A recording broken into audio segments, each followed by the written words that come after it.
Welcome to The Explainer. We're diving into World War I and how it turned into a global catastrophe. Everyone thought the troops would be home for Christmas.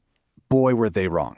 You had the Allies, Britain, France, Russia, up against the Central Powers, mainly Germany and Austria-Hungary. Germany's big idea was the Schlieffen Plan. Knock out France fast, then turn to face Russia. But here's the thing. The plan failed. Belgium put up a fight, and France stopped them cold. And just like that, the war of movement was over. The quick victory, a total fantasy. Instead, both sides dug in. These trenches became the iconic, brutal symbol of the entire war. So why was it a stalemate? Well, machine guns and barbed wire made any attack a suicide mission. And the cost? Just unbelievable. 20,000 British soldiers died on the first day of the Somme. Huge battles like Verdun and the Somme just became meat grinders. 1 million lives lost for nothing. Okay, so let's fast forward to 1917.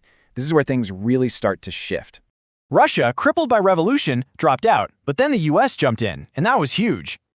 So why did the US join? German U-boats kept sinking ships, and they tried to get Mexico to attack. You know, the US joining wasn't just about soldiers. It was a massive morale boost for the Allies.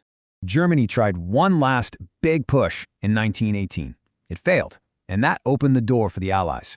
The Allies just hammered them back, breaking the famous Hindenburg Line and forcing Germany to ask for a ceasefire.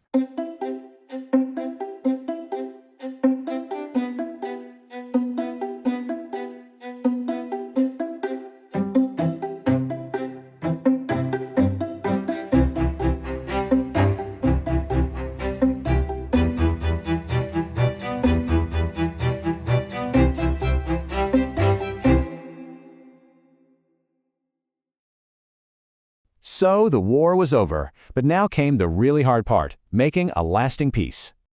The Treaty of Versailles was designed to be harsh. It basically crippled Germany to prevent another war. And it wasn't just Germany. The whole map of Europe was redrawn, dismantling old empires. Germany was furious. They called it a diktat, a dictated peace, and that humiliation ran deep. Funny thing is, the peace was about self-determination, but not for the Germans living in new countries. Which leaves us with this huge question. Did ending one war just plant the seeds for the next?